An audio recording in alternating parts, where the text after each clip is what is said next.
네, 고등부 친구들 반갑습니다. 이제 비대면 예배 마지막 주가 될 것 같은데요. 우리는 오늘 사순절 두 번째 주일을 보내고 있습니다.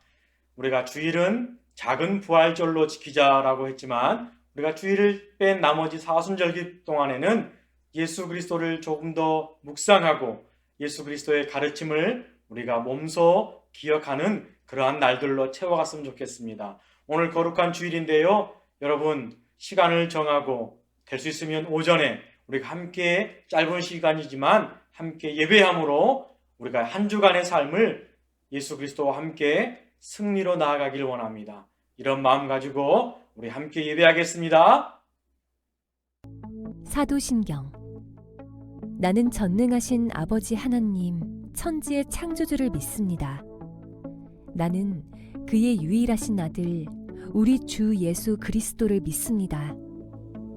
그는 성령으로 잉태되어 동정녀 마리아에게서 나시고 본디오 빌라도에게 고난을 받아 십자가에 못 박혀 죽으시고 장사된 지 사흘 만에 죽은 자 가운데서 다시 살아나셨으며 하늘에 오르시어 전능하신 아버지 하나님 우편에 앉아 계시다가 거기로부터 살아있는 자와 죽은 자를 심판하러 오십니다. 나는 성령을 믿으며 거룩한 공교회와 성도의 교제와 죄를 용서받는 것과 몸의 부활과 영생을 믿습니다. 아멘.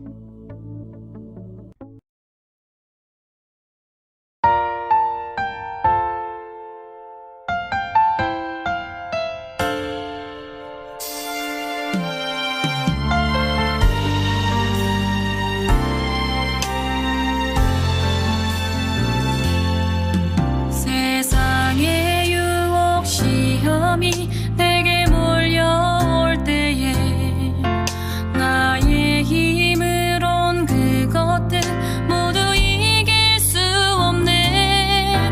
거대한 폭풍 가운데 위축된 나의 영혼 어찌할 바를 몰라 헤매이고 있을 때 주를 찬양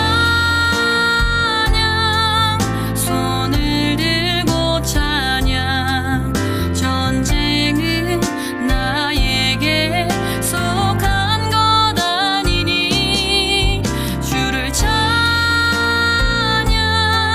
손을 들고 찬양 전쟁은 하나님께 속한 것이니 거짓과 속임수로 가득 찬 세상에서 어디로 갈지 몰라 머뭇거리고 있네. 공중의 권세 잡은 자 지금도 우리들은 실패와 절망으로 넘어뜨리려 하네. 주를 찬양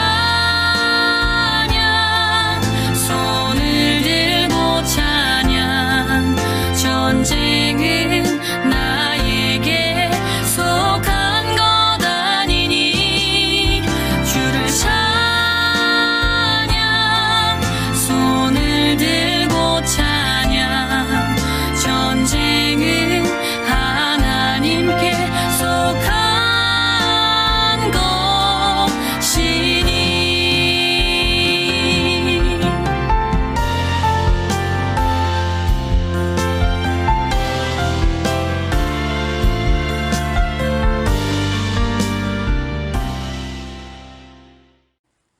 사랑의 하나님, 우리를 자녀 삼아 주시고 이 시간 이렇게 주님께 예배드리게 하여 주시니 감사합니다. 영광과 찬양을 받아 주옵소서. 저희들 지난 시간 동안에 잘못된 생각과 행동들, 주님의 말씀대로 살아가지 못한 모든 죄들을 이 시간 고백하오니 용서하여 주옵소서. 아버지 하나님, 지금 정말 어렵고 힘든 상황 때문에 그리고 불안한 미래 때문에 두렵고 불안하기만 합니다. 저희들의 마음이 주님만을 바라보며 의지하며 두려움과 불안이 감사와 기쁨으로 바뀌게 도와주옵소서. 주의 말씀은 내 발의 등이요 내 길의 빛이심을 고백하며 우리 친구들이 더욱더 성경 말씀을 암송하고 그 말씀을 붙잡고 하루하루 승리하며 살아가게 하여 주옵소서. 지금은 사순절 기간입니다. 경건한 마음으로 예수님께서 우리 죄를 사하기 위해 이 땅에 오심을 기억하게 하여 주옵소서. 새 학년을 시작하는 우리 친구들 좋은 만남을 예비하여 주셔서 주님 영광 위에 기이 쓰임받는 비전을 찾아갈 수 있도록 지켜주옵소서. 우리 고등부를 위해 너무나 애쓰고 계시는 안재우 목사님 항상 강건하게 하시고 은혜 넘치는 삶으로 채워주옵소서. 선포해 주시는 말씀이 우리들 마음 가운데 뿌리내려 말씀대로 행하며 살아가는 우리 고등부 친구들 되게 함께하여 주옵소서. 우리 선생님들 친구들을 위해 기도로 협력하게 하시고 삶 가운데 형통함이 넘치게 하여 주옵소서. 우리의 인도자가 되시는 예수님의 이름으로 기도합니다. 아멘. 오늘의 말씀은 누가복음 22장 39절에서 46절까지 말씀입니다. 이제 봉독합니다. 주님의 말씀을 경청하십시오. 예수께서 나가사 습관을 따라 감람산에 가시매 제자들도 따라갔더니 그곳에 이르러 그들에게 이르시되 유혹에 빠지지 않게 기도하라 하시고 그들을 떠나 돌 던질 만큼 가서 무릎을 꿇고 기도하여 이르시되 아버지여 만일 아버지의 뜻이거든 이 잔을 내게서 옮기시옵소서. 그러나 내 원대로 마옵시고 아버지의 원대로 되기를 원하나이다 하시니 천사가 하늘로부터 예수께 나타나 힘을 더하더라. 예수께서 힘쓰고 더욱 애써 더욱 간절히 기도하시니 땀이 땅에 떨어지는 핏방울같이 되더라. 기도 후에 일어나 제자들에게 가서 슬픔으로 인하여 잠든 것을 보시고 이르시되 어찌하여 자느냐 시험에 들지 않게 일어나 기도하라 하시니라. 아멘. 하나님께서 이 말씀을 통하여 은혜 주시기를 원합니다. 오늘 우리가 함께 본 성경 말씀의 그 본문의 배경이 되는 곳의 지도입니다. 이 예루살렘 지역의 동편에 보면 감람산이라는 지역, 여러분 찾으셨나요? 이 감람산이 있고 이 감람산을 오르기 위한 초입부에 겟세마네 동산이라는 지역이 있습니다. 그래서 넓게는 감람산, 좁게는 이 겟세마네 동산이라고 하는데 예수님께서 이곳에서 늘상 기도하셨던 장소입니다. 왜 예수님께서 이 장소를 택하여서 기도하셨는가? 여러분들이 이 물음에 조금 더 포커스를 두시고 오늘 설교의 제목을 삶으로 가르치시는 예수님이라고 정해봤는데 이 지역에서 예수님이 무엇을 우리에게 가르쳐주고 싶었는지 여러분들이 마음속으로 기억하시면서 오늘 말씀을 함께 나누었으면 좋겠습니다. 그렇다면 이 감람산이 어떠한 산인가 우리가 한번 생각해 볼 필요가 있어요. 바로 올리브 산이라고도 하는데 올리브 열매, 올리브 나무가 굉장히 많이 있던 곳이 이 감람산입니다.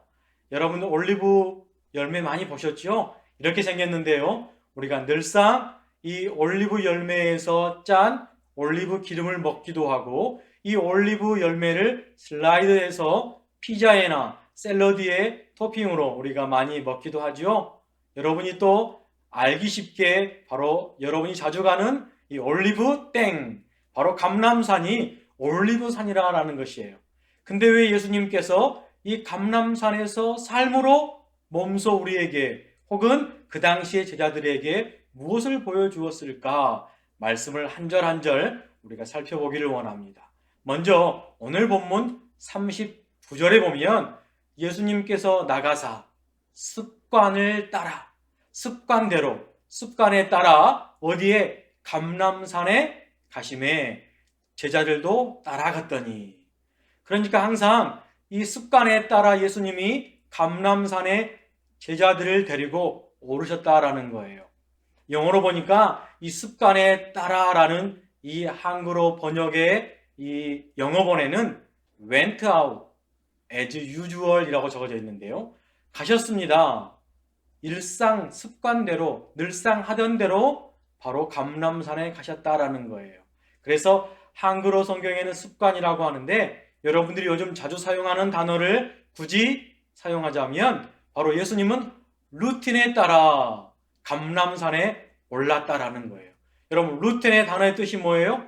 바로 늘상 하던 대로 내가 규칙을 가지고 의식을 가지고 행했습니다 라는 게 바로 이 루틴인데요. 예수님께서 늘상 이렇게 감람산에 오르셔서 제자들과 함께 무엇을 하셨습니다? 바로 몸소 보여주시기 위한 행동인데요. 예수님께서 제자들에게 기도하시는 방법, 기도하는 내용, 왜 기도해야 하는지를 몸소 가르쳐 주시기 위하여 습관에 따라 이 감람산에 오르셨습니다. 그곳에 이르자 그들에게 예수님이 말씀하십니다. 뭐라고요? 노란색 보시면 유혹에 빠지지 않게 기도하라. 예수님이 감람산에서 기도한 내용은 유혹에 빠지지 않기를 기도하라 하시고 그들을 떠나 돌 던진 만큼 가서 무릎을 꿇고 기도하십니다. 그 기도의 장면을 지금 런던 국립박물관에 이러한 그림이 있는데요. 바로 Agony in the Garden, 그러니까 고통의 동산이라는 뜻의 작품명인데요. 예수님께서 함께한 제자 베드로와 요한과 야고보를 데리시고 감람산에 오르셔서 겟세마네 동산에 오르셔서 기도하시면서 유혹에 빠지지 않기를 가르치시면서 기도하고 계신다라는 거예요. 자, 기도의 내용은 이렇습니다. 우리 함께 말씀을 읽어보겠습니다. 이르시되 아버지여 만일 아버지의 뜻이거든 이 잔을 내게서 옮기시옵소서. 그러나 내 원대로 마시옵고 아버지의 원대로 되기를 원하나이다 하시니 예수님의 인간적인 유혹 혹은 고민이 이 안에 다 내포되어 있는 것 같습니다. 십자가 지심을 얼마 앞두고 예수님도 고민이 되셨고 예수님도 할 수만 있다면 이 잔이 지나가기를 원하였지만 그러나 아버지의 원대로 하옵소서라는 예수님의 이 간절한 기도, 아마 제자들도 졸기 전에, 자기 전에 이 기도를 들었을 것입니다. 예수님께서는 일부러 감람산에서 이러한 기도를 하시며 제자들에게 유혹에 빠지지 말라라는 것을 몸소 가르치고 계셨는데 이 예수님의 이 기도에 더욱더 하늘에서 천사가 힘을 더하고 있습니다. 이 기도가 끊이지 않기 위하여 힘을 더하고 있다라는 하늘의 메시지이고 하나님의 메시지였습니다. 그러나 제자들은 졸고 말았지요.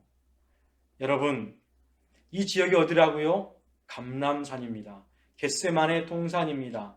아마 올리브 나무의 열매를 채취한 다음에 이 겟세마네 동산에서 이 커다란 맷돌을 통하여 올리브유를 짰던 곳이었습니다. 이곳에서 예수님께서 어떻게 기도하셨는가? 44절 말씀입니다. 예수께서 힘쓰고 애써 더욱 간절히 기도하시니 땀이 땅에 떨어지는 핏방울같이 되더라. 누가복음의 저자인 누가가 땀이 땅에 떨어지는 핏방울같이 되더라라는 이 표현을 사용하시면서 예수님의 기도의 모습을 묘사하고 있습니다.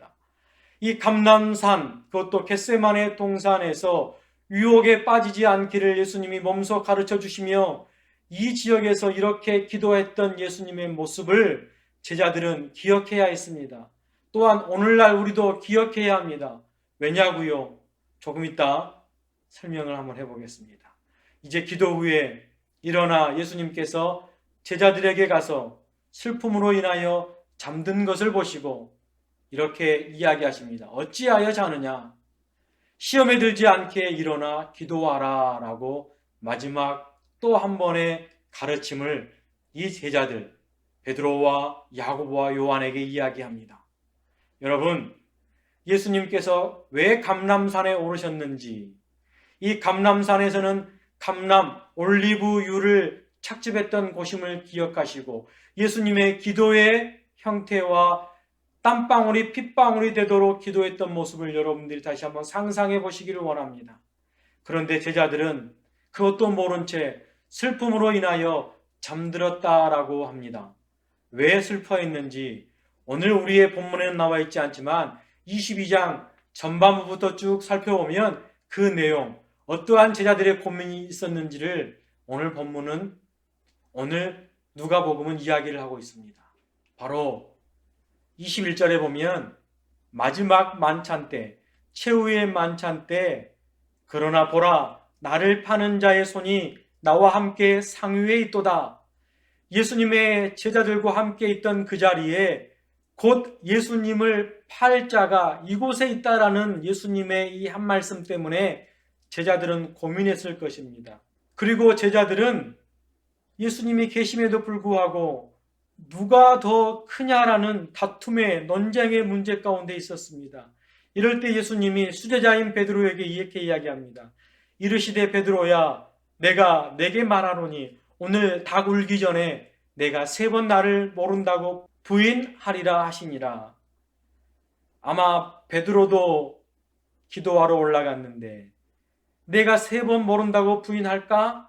아마 고민되어서 이 슬픔 때문에 기도를 계속하지 못하고 잠들었던 것 같습니다. 마지막 37절에도 내가 너희에게 말하노니 기록된 바 그는 불법자의 동류로 여김을 받았다 한 말이 내게 이루어져야 하리니 내게 관한 일이 이루어져 감이니라. 이 말씀 때문에 제자들은 고민하며 슬퍼하며 잠들었던 것이었습니다.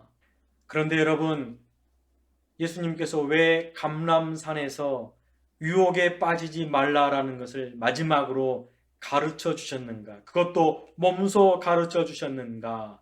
바로 여러분들이 기억해야 할 2가지가 있습니다. 하나는 예수님께서 늘상 하던 그 루틴대로 보여주며 제자들을 가르쳐 주셨습니다. 무엇을요? 그것도 예수님께서 잡히시기 전 그 시점, 그 시간대에 제자들이 기억나기 위하여, 장소는 어디입니까? 올리브 오일을 짜는 그곳에서, 겟세마네 그곳에서 예수님께서는 땀방울이 핏방울이 되도록 유혹에 대한 기도, 하나님 아버지의 원대로 되기를 원합니다. 제자들에게도 시험에 빠지지 않고 깨어 기도하라, 유혹에 빠지지 말라라고 했던 그곳, 무엇을 기도했지요? 유혹을 이기는 기도를 하셨다는 것입니다. 여러분들이 기억해야 할 2번째는 바로 유혹, 시험에 빠지지 말아야 합니다.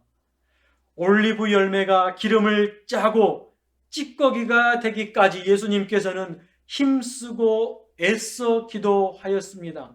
우리도 힘쓰고 애써 기도한다면 오늘 본문에 나온 것처럼 하늘에서 천사까지 힘을 더하여 주고 하나님의 뜻이 예수 그리스도를 통하여 이루어 가신 것처럼 우리도 기도할 때에 하나님이 우리의 기도를 들으시고 하나님의 뜻을 이루어 가신다는 사실을 여러분들이 기억하시길 바랍니다.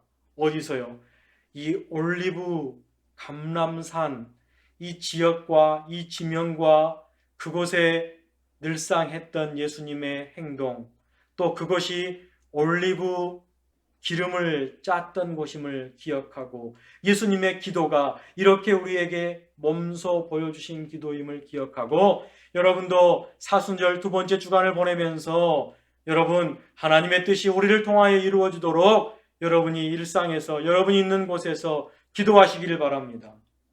올리브라는 단어만 떠올릴 때도 여러분께서 예수 그리스도를 더욱더 묵상해 주시기를 간절히 소망하고 여러분에게 주님의 이름으로 부탁을 드립니다. 우리 함께 이 시간 기도하겠습니다.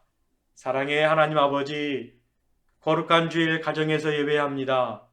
짧은 예배 시간이지만 진정으로 예배하오니 우리의 예배를 받으시고 우리의 삶에 하나님의 임재하심을 알아가게 하옵소서.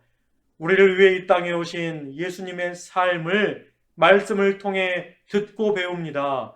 세상의 유혹을 이기기 위해 기도하셨던 주님처럼 우리도 기도로 승리하고자 하오니 하나님의 뜻을 밝혀 보여주시고 늘 깨어 기도하게 하옵소서. 새학년 새학기 출발을 기도함으로 시작합니다.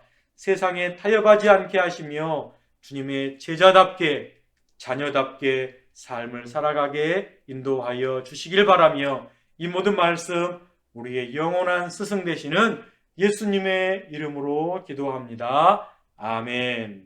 축도하겠습니다. 지금은 우리 구주 예수 그리스도의 은혜와 하나님 아버지의 극진하신 사랑하심과 성령의 교통 감화하심이 오늘 예수님께서 우리를 위하여 몸소 보여주심을 저희들이 기억하며 우리도 깨어 기도하기로 다짐하는 우리 고등부 공동체 한 사람 한 사람 머리 위에 특별히 이들을 가르치고 이들을 위해 기도하는 우리 선생님들 삶 위에 지금부터 영원토록 함께 하시기를 간절히 축원하옵나이다. 아멘.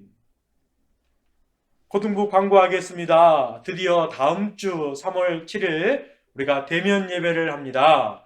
우리 친구들 5번 먼저 볼까요? 다음 주에는 결석 없는 주일로 우리가 한번 지켜봤으면 좋겠습니다. 왜냐고요?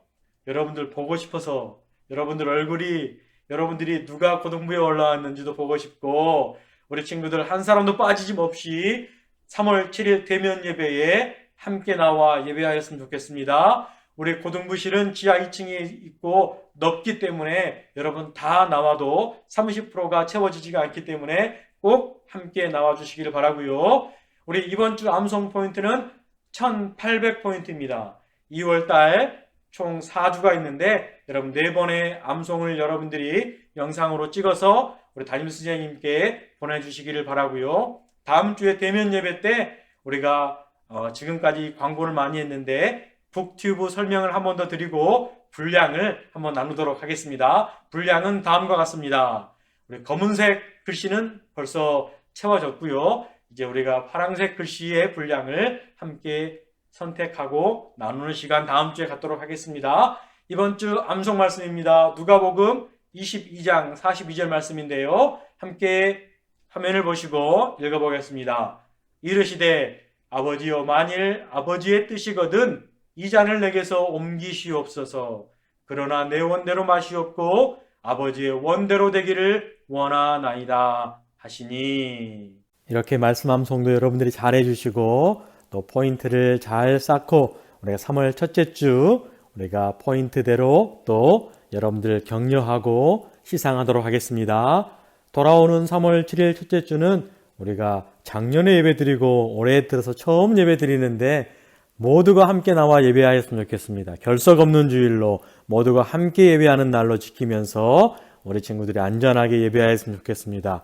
참고로 우리 고등부실은 200좌석이 넘습니다. 그래서 30%만 제한을 두더라도 우리 친구들 모두 나와 예배해도 안전하오니 우리 친구들 꼭 기억하시고 우리 얼굴 뵙고 예배하도록 하겠습니다. 여러분 오늘 또 수고하셨고 감사합니다.